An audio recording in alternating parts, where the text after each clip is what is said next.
Get ahead of the postage rate increases this year with Stamps.com. It's like your own personal post office. Sign up with promo code PROGRAM for a 4-week trial, plus free postage and a free digital scale. No long-term commitments or contracts. That's Stamps.com, code PROGRAM. What if you could have a career where the opportunities are as vast as our nation, where it's not about mission statements, but a shared mission? At U.S. Customs and Border Protection, we go beyond to protect more than borders. From ship to shore, air to ground, cities to local communities, CBP agents and officers are keeping people safe. Join U.S. Customs and Border Protection and go beyond for something far greater than yourself. Learn more at cbp.gov/careers. Now for our story. It was 11 at night. The fashionable Vista Del Mar Hotel in Miami Beach was brightly lit, gay with pleasure seekers on holiday.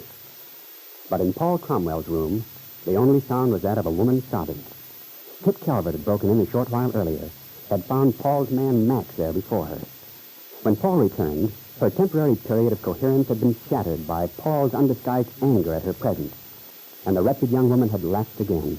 Her mind had retreated to a world of distorted images which only she could see.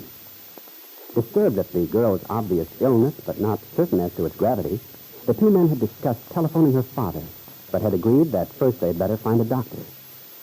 Now Max has gone in search of one, while Paul smokes nervously, listening to the girl's ramblings, which seemed to veer from senseless mutterings to complete rationality. Kit, for heaven's sake. Here you are, Mrs. Somerton. Take it, $200. It's all I have left. Take it. Kit, it's I, Paul. Paul Cromwell? Yes, I knew he was, but he hates me. Kit, listen to me. Oh, but what difference does it make? Everybody hates me, all but one. Kit, please, if you'll just listen to me. Listen to you? Why should I? I've been listening to you all my life, Dad. You and what you want. All my life. You ran me, told me what to do, sent my one friend away. Kit. No, don't come near me. Oh, Kit, unreasonable. I know you want to lock me up. Keep me here, but you're not going to. I'll find him. Oh, why doesn't that blasted doctor come? I can't control him much longer. Oh, thank heaven. Miss Cromwell, I'm Dr. Nielsen. Your man told me... Oh, yes, I'm glad you got here, Doctor. She's out of her head, Doctor. You can see. Believe me, I've been having a time of it. I'm so glad you came finally. I've been at my wit's end. This young woman is your wife, Miss Cromwell? Oh, good Lord, no. She's just an acquaintance. Then may I ask, that is, what is she doing here? Oh, there isn't time now. I'll explain later. She broke in here tonight while I was gone and... Broke in? Yes. All alone. I'm all alone. You see? She seems to have lost all touch with reality. Doesn't recognize me. Keeps babbling about her father. Seems to think I'm her father. I see. What is her name, please? Calvert. Kit Calvert. But she's been calling herself Karen Cummings. But why? I believe she's trying to keep out of her father's way. At least she appears to be in deathly fear of him. Absolutely terrified. Her father, eh? Well, I'll have a look. Perhaps a sedative. Good evening, Miss Cummings. Cummings? Why do you call me that? It's your name, isn't it? Who sent you? The Paul? He's the only one who knows Paul and that leech, Mrs. Donovan. If Paul sent you...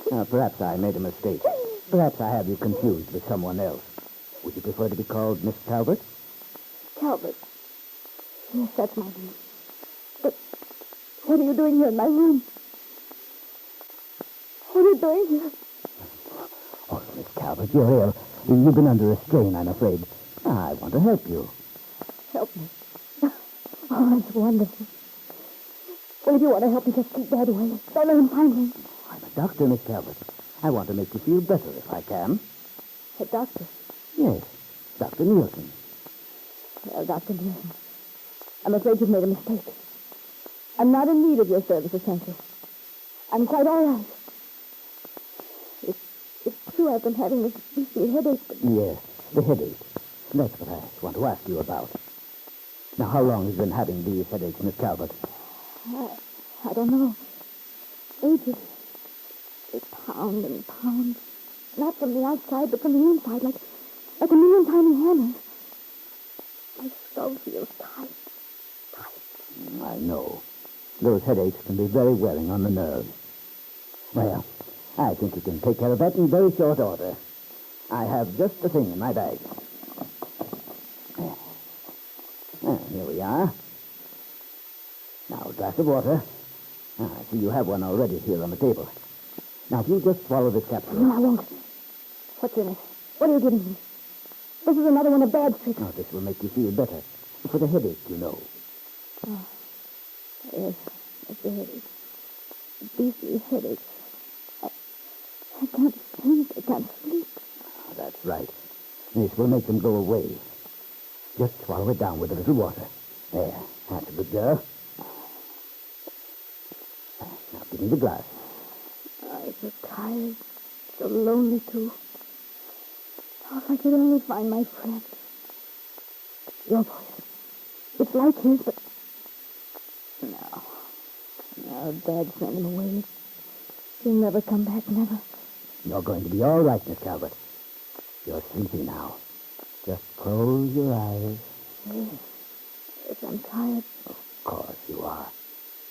Go to sleep. That's right. Go to sleep. Okay. She'll drop off in a minute. I gave her a pretty stiff dose. What a night. Doctor, Yes? what do you really think is wrong with the girl? I'm just a layman, but I assure you she's been talking the most awful rot. It looks to me as if she's, completely off her rocker. I know it's a dreadful thing to say, but She's obviously in a highly nervous condition. Needs to be under supervision, Mr. Cromwell. As to what the trouble is, shouldn't like to venture an opinion on so slight an acquaintance with the case. I think it's safe to say the trouble is not of organic origin. That is to say... Yes, I know. You mean there's nothing wrong with her physically? Not as far as I can see. And of course, I'd have to make a thorough examination. But what am I to do with her? I can't keep her here. Well, Mr. Cromwell, I'm afraid it'd be impossible to move her. She's exhausted physically as well as emotionally. She's asleep now. That's the best thing. But to attempt moving her, besides our hospital is so crowded, the most immediate concern, I believe, is to find a nurse who can look after her until suitable arrangements may be made. You say you know her father? Well, I know how to reach him. And I advise you do so at once, and inform him that his daughter is ill, that he'd better arrange to have someone come for her. As I said, it's impossible for me to diagnose her condition. I believe a psychiatrist should tell you. A psychiatrist? Then you do believe her mental condition is... I believe she ought to be under the care of a psychiatrist. Yes. I see. Meanwhile, I believe I can put you in touch with a nurse for the night. Oh, if you could, that would be a great help. Well, I'd better telephone Mr. Calvert now. But I'd like you to talk to him, Doctor. You'll be able to explain it. If you wish. Is this the desk? Hello. Hello, this is Paul Cromwell. I'd like to put through a long-distance call. Yes. To Wakefield. No, I don't know the number, but the name is Ben Calvert. C-A-L. Yes, that's right. Will it take long, do you think? Oh, good. No, I'll wait. They say they can put me right through, thank heaven. This time of night, the lines are usually not so busy. Calvert. What? That name, Kit Calvert. Just trying to place it. Seems familiar somehow. Oh?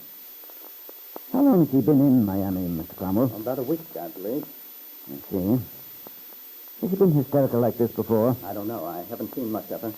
The once or twice I talked to her, she did seem, rather irrational. I didn't pay any attention to it at the time. Besides, frankly, I thought she might be putting on a bit. Are you very well acquainted with Miss Calvert, Mr. Cromwell? I've known her for several years, yes, but I don't see that has anything to do with it. I was just wondering about her history. You see, it's... Hello? What?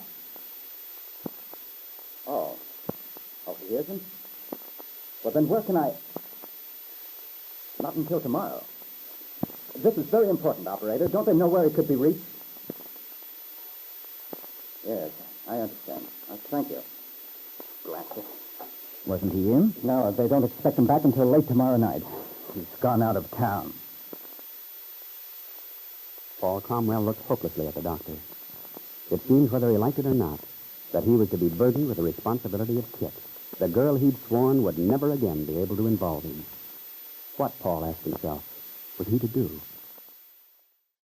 If you own a vehicle with less than 200,000 miles and have an auto warranty about to expire or no warranty coverage at all, listen up. CarShield has a low-cost month-to-month vehicle protection plan that covers more parts than ever. Visit carshield.com/audio to find out how you could pay almost nothing for covered auto repairs. Drivers who activate this vehicle protection today will also receive free roadside assistance, free towing, and car rental options at no additional cost. Get your free quote today at carshield.com/audio. That's carshield.com/audio.